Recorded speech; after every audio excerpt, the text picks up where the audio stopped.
गांव की वो शाम आम शामों जैसी नहीं थी। सूरज आहिस्ता आहिस्ता डूब रहा था, जैसे आसमान भी किसी दर्द को अपने अंदर समेट रहा हो। कच्ची गिल्ली के किनारे एक पुराना सा घर था, जिसकी दीवारों पर वक्त की दरारें साफ नजर आती थीं। इसी घर के सहन में एक बूढ़ी माँ चुपचाप चारपाई पर बैठी आसमान को देख रही थी। इसकी आंखों में आंसू थे, मगर वो रो नहीं रही थी।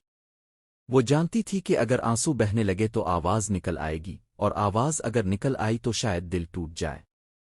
इसका नाम अम्मा ज़ैनब था। एक ऐसी माँ जिसने अपनी पूरी जिंदगी औलाद के लिए वक्फ कर दी थी। इसके हाथों की लकीरें मेहनत की गवाह थीं, और उसकी आंखों के गिर्द पड़ी झुर्रियां उन रातों का सबूत थीं जो इसने जाग कर काटे।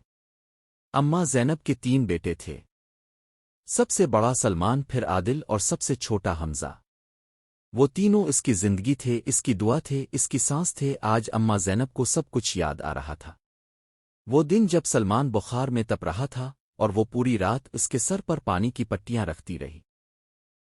वो रात जब आदिल को सांप ने काटा और वो दीवानी होकर इसे उठाए हकीम के पास भागी। वो लम्हा जब हमजा ने पहली बार ई अम्मा उ कहा और उसकी आंखों से खुशी के आंसू बह निकले थे। इसने कभी अपनी खुशी नहीं देखी। इसने सिर्फ अपने बच्चों का मुस्तकबिल देखा। मगर आज वही बच्चे इसके सामने अजनबी बन चुके थे। वक्त बदला, हालात बदले। सलमान शहर चला गया। बड़ी नौकरी, बड़ा बंगला, बड़ा रुतबा।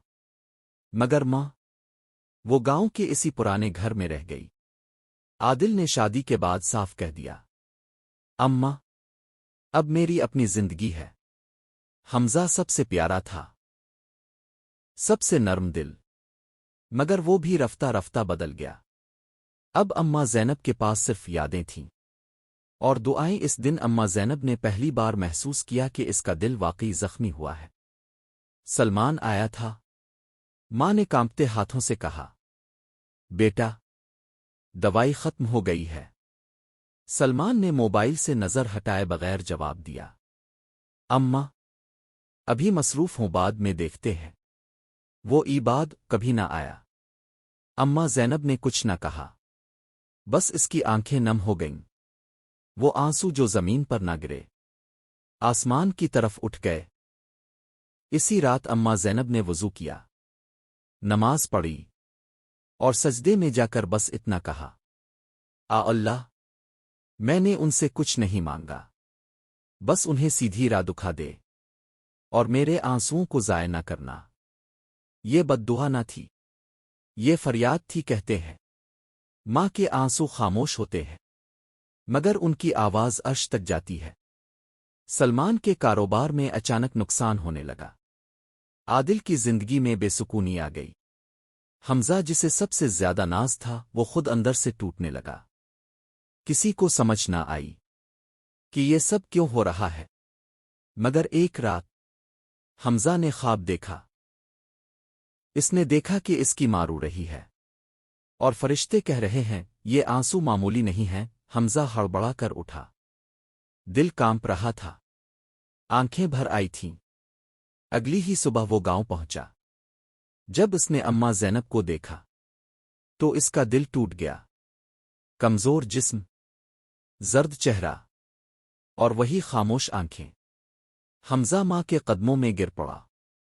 अम्मा, मुझे मुआफ कर दो। वो आज अम्मा ज़ैनब की आंखों में आंसू थे, मगर ये आंसू दर्द के ना थे, ये कबूलियत के आंसू थे। इसने बेटे के सर पर हाथ रखा और कहा, बेटा, माँ का दिल कभी खाली नहीं होता, बस भर जाता है। रफ्ता रफ्ता सब बदल गया। सलमान लूट आया। आदिल ने माँ को अपने साथ रख लिया। हमजा माँ का साया बन गया। और अम्मा ज़ैनब, वो अब भी रोती थी, मगर अब उसके आंसू शुक्र के थे। माँ के आंसू कभी ज़ाय नहीं जाते। माँ की दुआ तकदीर बदल देती है। जो माँ को रुलाता है, सुकून खो देता है, और जो माँ के आंसू पोंछता है, अल्लाह इसे इज्जत देता है। हमजा के लूट आने के बाद घर में कुछ रौनक तो आई, मगर अम्मा ज़ैनब के दिल का बोझ अब भी कम ना हुआ था। वो बेटों की मौजूदगी में मुस्करा देती, मगर रात के सन्नाटे में इसके आंसू फिर जाग उठते। ये वो आंसू थे जो ज़ुबान से नहीं बहते थे, یہ وہ آنسو تھے جو دل کے اندر گرتے تھے۔ ایک رات حمزہ نے دیکھا کہ اماں زینب نماز کے بعد دیر تک دعا میں بیٹھی رہی۔ ہاتھ اٹھے ہوئے تھے، ہونٹ ہل رہے تھے، مگر آواز نہیں نکل رہی تھی۔ حمزہ نے دل ہی دل میں سوچا، یہ ماں آخر کیا مانگتی ہے؟ وہ نہیں جانتا تھا کہ ماں ہمیشہ اپنے بچوں کے لیے ہی مانگتی ہے، خواہ بچے اس کے ہوں یا نہ ہوں۔ سلمان شہر میں تھا مگر دل بے چین تھا۔ وہی سلمان جس کے پاس سب کچھ تھا، دولت، عزت، نام، مگر سکون نہیں تھا۔ کاروبار میں نقصان پر نقصان ہو رہا تھا۔ وہ راتوں کو کروٹیں بدلتا رہتا۔ اکثر ماں کا چہرہ آنکھوں کے سامنے آ جاتا، وہی چہرہ جسے اس نے نظر انداز کیا تھا۔ ایک رات اس نے خواب دیکھا۔ اس نے دیکھا کہ ایک وسیع میدان ہے اور دور ایک بوڑھی عورت کھڑی ہے۔ وہ عورت رو نہیں رہی تھی، بس آنکھوں سے آنسو خاموشی سے بہہ رہے تھے۔ آواز آئی، یہ آنسو اگر زمین پر گرے تو زمین کانپ جائے، اور اگر آسمان کی طرف اٹھیں تو تقدیر بدل جائے۔ سلمان نیند سے جاگ اٹھا، پسینہ ماتھے پر تھا، دل زور زور سے دھڑک رہا تھا۔ وہ پہلی بار ڈر گیا تھا۔ اگلے دن سلمان نے دفتر میں بیٹھے بیٹھے اچانک فائل بند کی۔ اسے یاد آیا، آخری بار اس نے ماں کو کب گلے لگایا تھا۔ یاد آیا، آخری بار اس نے ماں سے کب کہا تھا، اماں آپ کیسی ہیں؟ جواب، کچھ بھی نہیں تھا۔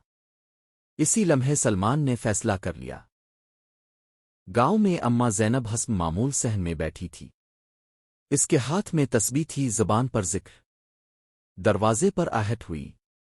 اماں زینب نے سر اٹھایا۔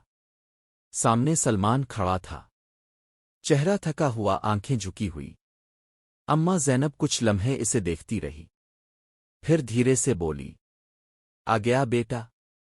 بس اتنا ہی کہا، نہ شکایت، نہ سوال، نہ شکو۔ سلمان وہیں کھڑا رو پڑا۔ سلمان ماں کے قدموں میں بیٹھ گیا۔ اماں، میں نے آپ کو بہت رلایا ہے نا؟ اماں زینب نے اس کے سر پر ہاتھ رکھا۔ بیٹا، ماں کے آنسو بچوں کے لیے ہی ہوتے ہیں، بدلے کے لیے نہیں۔ یہ سنتے ہی سلمان کا ضبط ٹوٹ گیا۔ اس کی آنکھوں سے آنسو بہنے لگے، وہ آنسو جو پہلی بار توبہ بن گئے تھے۔ عادل باہر سے مضبوط نظر آتا تھا، مگر اندر سے ٹوٹا ہوا تھا۔ گھر میں جھگڑے، دل میں بے چینی، نماز میں دل نہ لگنا۔ ایک دن اس کی بیوی نے کہا، آپ بدل گئے ہیں۔ عادل کو جواب نہ سوجھا۔ اسی رات وہ دیر تک جاگتا رہا، اور پھر اچانک اس کے دل میں خیال آیا، ماں، وہ لفظ جو اس نے بہت عرصے سے دل سے نکال دیا تھا۔ عادل بھی گاؤں آ گیا۔ جب تینوں بیٹے ایک ساتھ اماں زینب کے سامنے بیٹھے تھے تو اماں کی آنکھیں بھر آئیں۔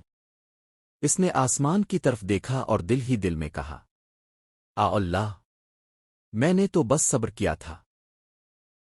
اس دن اماں زینب نے پہلی بار اپنے دل کی بات کہی، بیٹو، ماں کا دل شیشہ نہیں ہوتا جو ٹوٹ جائے، ماں کا دل مٹی ہوتا ہے جو ہر زخم سہ لیتا ہے۔ تینوں بیٹوں کے سر جھک گئے، اب منظر بدل چکا تھا۔ اماں تنہا نہ تھی، گھر میں ذکر تھا، دلوں میں نرمی تھی۔ ماں کے آنسو اب بھی آتے تھے، مگر وہ خوف کے نہ تھے۔ یہ اس کی آخری نصیحت تھی، مگر اس کے آنسو اس کے بیٹوں کی زندگی بدل گئے۔ آج وہ تینوں جب بھی دعا کرتے ہیں، سب سے پہلے کہتے ہیں، اللہ، ہمیں کسی ماں کے آنسوؤں کا سبب نہ بنانا۔ ماں کے آنسو اللہ کے ہاں بہت قیمتی ہے۔ ماں کو رلانے والا خود روتا ہے۔ ماں کی خاموشی سب سے بلند فریاد ہوتی ہے۔ جو ماں کی قدر کرتا ہے وہی کامیاب ہوتا ہے۔